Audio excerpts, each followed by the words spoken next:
A stark warning of Trump tariffs from the leader of the Liberal Democrats as he calls on the government for a new customs deal with the EU. Sir Ed Davey arriving to applause ahead of his speech. This is what he had to say. This year, we will celebrate 80 years since the end of the Second World War. 80 years since Britain and her allies defeated the Nazis, ended the Holocaust and liberated the concentration camps, brought peace to Europe.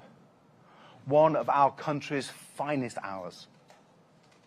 We led the world, not just in standing up to Hitler and winning the war, but in building what came next, creating new forums to foster peace and uphold human rights. The United Nations, led at its birth by the British Liberal Gladwin Jebb. NATO, driven by Labour's Ernest Bevin and led by its first Secretary-General, the British General, Lord Ismay.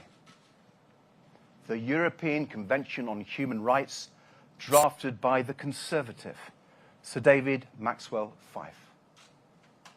And new forums for trade and economic cooperation forged at Bretton Woods, where that great British Liberal, John Maynard Keynes, played such a crucial role.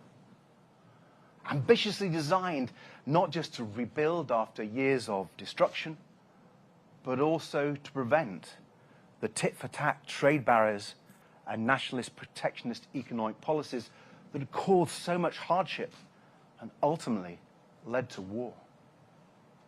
Now, some of those institutions have been more successful than others. Some have withstood the test of time well, some less so. But the point is this: when the world was in crisis, fragile and fearful, Britain took the lead, working with others to create a new order of things. Recognizing that the concerns of one nation so often become the concerns of all nations. And guided by our fundamental British values of democracy, liberty, and respect for the rule of law, we stepped up. Amidst the rubble of war, in the shadow of the Holocaust, and with the new spectre of nuclear weapons, British leadership offered real hope. And despite all the challenges that have followed, all the trials and tribulations of the past 80 years, there is no doubt that the world has been better for it. More peaceful and more prosperous than it would have been without Britain's leadership. The United Kingdom standing tall in the world, championing our values, working together with others, a powerful force for good. That is what the world needed 80 years ago, and it is what the world needs so badly again now. Because the world feels very fragile right now, doesn't it? In Eastern Europe, where Vladimir Putin continues to murder Ukrainian civilians and destroy their homes, and where he's trying to extend his grip into Georgia, Moldova, and Romania too. Across the Middle East, we've seen so much appalling death and destruction, where despite the welcome news of a ceasefire, Palestinians in Gaza still face a humanitarian crisis, where Hamas still holds innocent people hostage, and where we still have a long road towards a lasting peace. In Sudan, where tens of thousands have been slaughtered and 12 million forced to flee their homes, where the reports of mass killings and horrifying sexual violence against women are stomach-churning. And from devastating wildfires in Los Angeles to horrifying floods in Valencia to catastrophic typhoons in the Pacific, we see the terrible effects of climate change all around us. And we see the impact of it all here in the United Kingdom too. From the refugee crisis on our shores, to the rising food prices in our shops, to sky-high cost of heating our homes, the concerns of one nation so often becoming the concerns of all nations. So much instability and insecurity, so many challenges facing our country and our planet.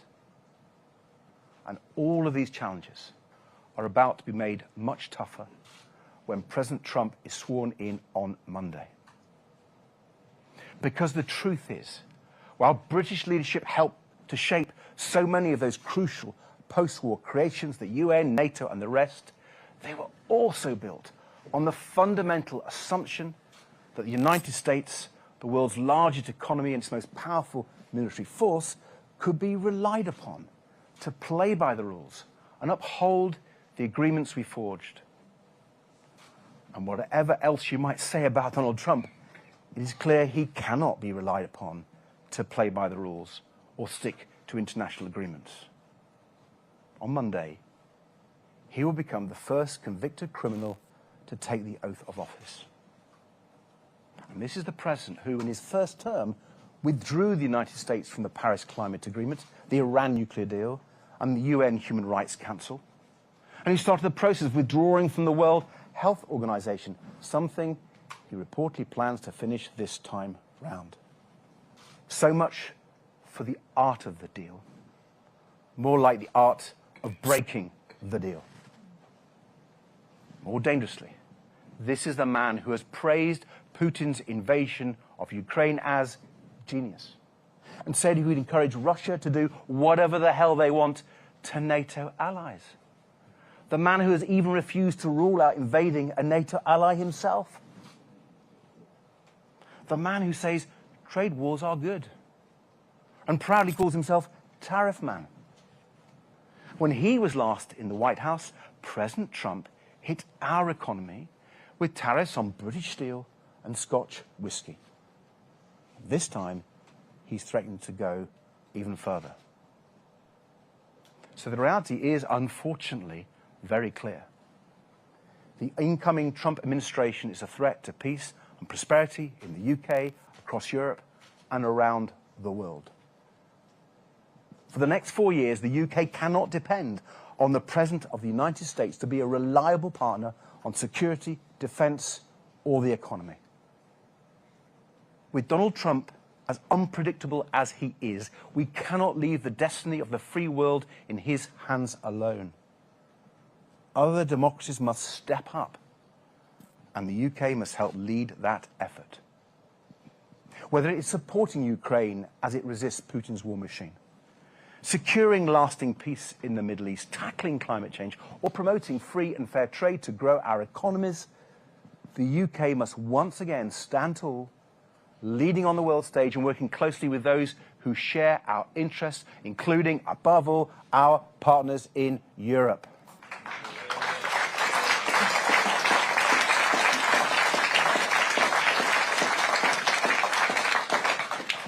We cannot simply rely on the US to be there, as we too often have done in the past. But let us also be clear.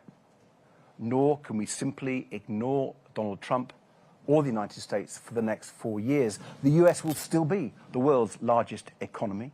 It will still spend more on its military than any other country, and it will still be our biggest trading partner after the European Union. So the question is not whether we deal with Donald Trump. We have to. The question is how. How we deal with the Donald.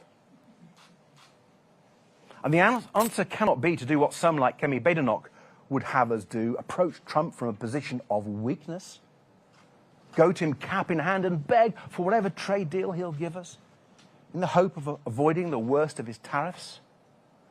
Nor can we take the Farage approach of fawning over Trump and licking his boots, seemingly more interested in advancing Trump's agenda over here than the UK's interests over there.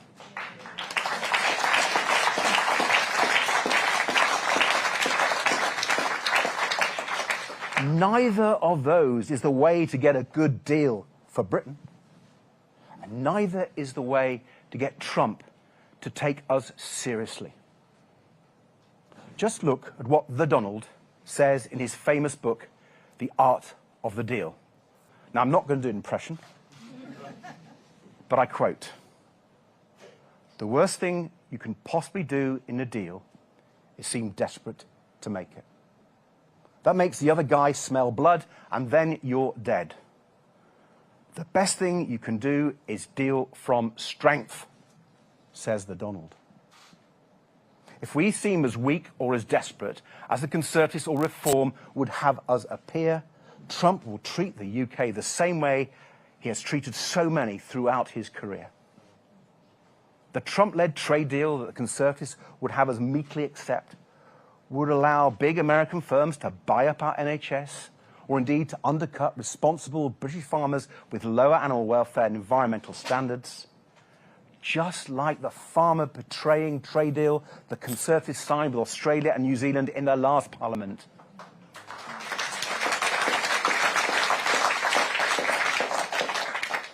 And in reality, it wouldn't even protect us from Trump imposing outrageous tariffs on the UK if he feels like it, because he has repeatedly shown himself to be so unpredictable and so willing to break America's deal if he decides they aren't working for him anymore. So, how do we deal with Trump from strength? How do we maximize our influence on his administration to try and prevent the worst fears of a Trump presidency becoming reality, whether it's handing Vladimir Putin victory in Ukraine, rolling back the progress we've made on climate change, or plunging the world into a destructive trade war? The answer is to show we are not so reliant on the United States, that the UK has alternatives and won't be bullied into taking whatever Trump offers us. And we do that by urgently strengthening our relationships with the UK's other partners, whether that be Commonwealth nations like Canada or India, who are also figuring out how to deal with Trump. More importantly, our European neighbours, whose economic and security interests are so closely intertwined with ours. Now, I'm not going to pretend this will be easy. We have looked on with justified horror at the rise of far-right parties in many EU countries like France, Italy, Austria, and Germany, Hungary, and the Netherlands. Some of those countries are led by people whose values we find as objectionable as Trump's, perhaps even more so. And other countries may soon join them. But that doesn't change the fundamental fact that we and our European partners have closely shared interests when it comes to our economies and our national security. We are neighbours. And emboldened Putin is a direct threat to us all in Europe. A Trump trade war will mean hardship and misery for all our people across Europe. So we must work together to prevent it, to deal with Trump together from a position of maximum combined strength, and to make Europe more secure in its own right at a time when we can no longer rely on America to help us secure it.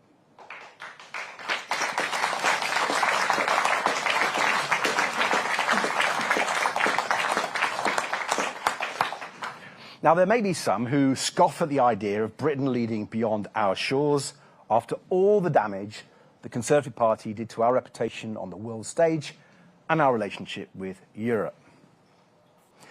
But when you look at the crises engulfing capitals across the continent, I have no doubt the prospect of renewed UK leadership from a government truly committed to cooperation will be heartily welcomed. After all, if we don't show that leadership, who will? But there is a lot of work to do after the Conservatives spent years cutting ties of trade, trust, cooperation, and sowing bitterness and hostility instead. Now, the Prime Minister has at least recognised the need to reset our relationship with the EU. But so far, I'm afraid that only seems to amount to saying no more politely than the Conservatives.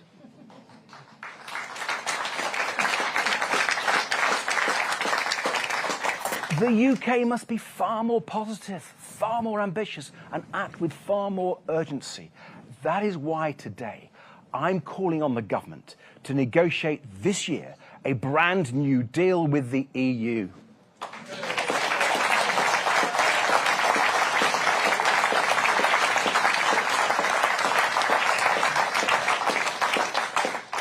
Not just tinkering around the edges of the botched deal the Conservatives signed 4 years ago, but negotiating a better deal for Britain that has at its heart a new UK-EU customs union to come into force by 2030 at the latest.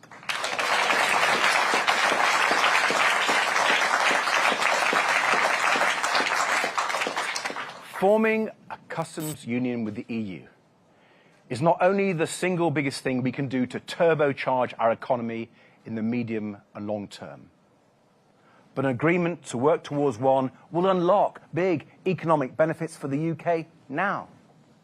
We can start tearing down those conservative trade barriers this year, ripping up the expensive red tape that is holding back British firms, especially small businesses, from selling into Europe, costing our economy billions in lost exports.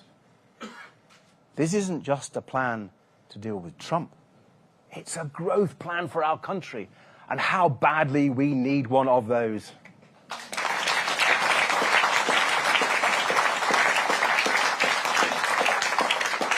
And this new deal should include a reciprocal youth mobility scheme, giving our young people incredible new opportunities to live, work and travel across Europe, while also boosting British employers by helping them recruit the workers they need, especially in hospitality, construction, the creative industries and care, where they are desperately needed.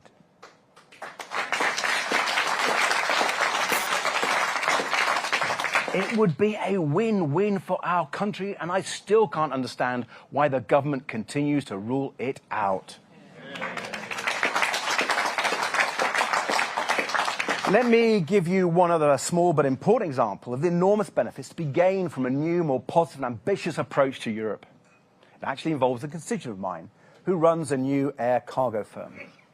Now in its second year, the business is expanding. They've just added a third Boeing 747 to their fleet. Exactly the sort of growing British startup that will grow our economy and create jobs. But he explained how it is being hurt badly by new rules that make no sense. Rules that mean they can't have repair work done in Europe apart from the one German workshop that is recognised by the UK.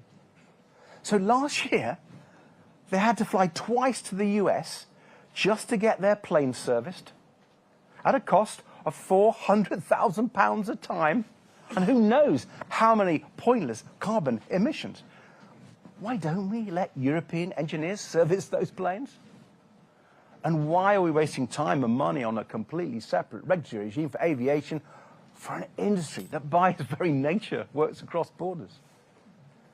We can get rid of that ridiculous red tape and so much more like it if we are part of bodies like the EU Aviation Safety Agency.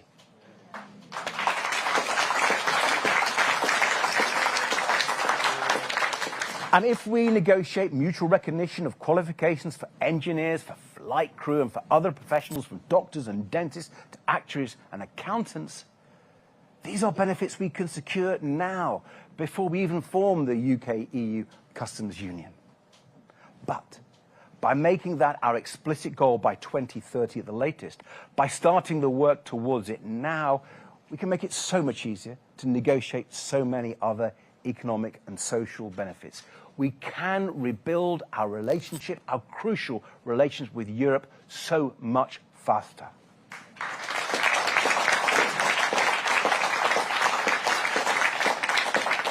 Now, this isn't just about economic security.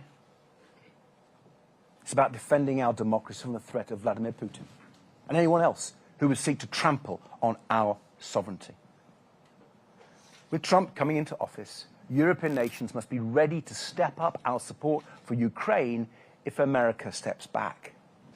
And at the same time, we must try and influence the Trump administration to do the right thing too. On defense, as on trade, we have no choice but to deal with the Donald. From a position of strength, not weakness, and with our eyes wide open to the kind of man he is.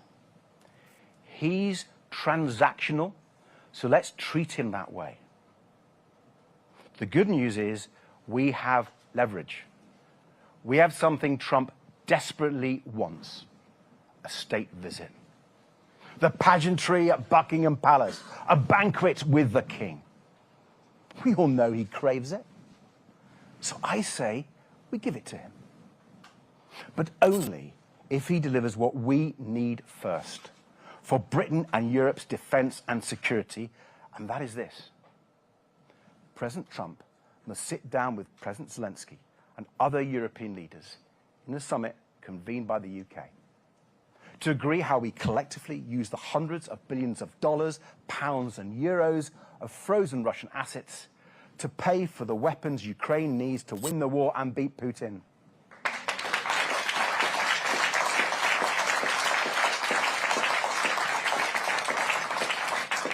Or to put it in Donald Trump's language, we are going to protect Ukraine and we're going to make Russia pay for it.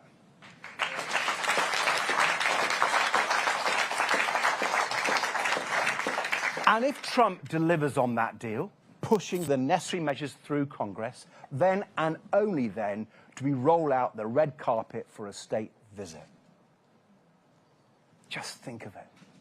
Britain leading again on the world stage, working together with our partners in Europe and beyond for defence, security and economic prosperity.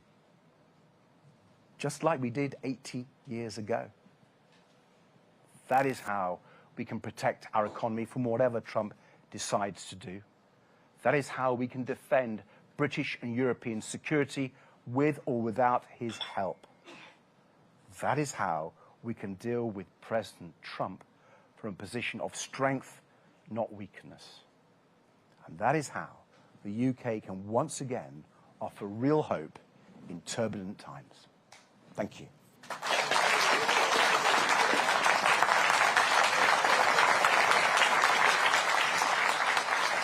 Let's discuss what we heard from Sir Ed Davey with our political correspondent Helen Catt, who joins me from Westminster.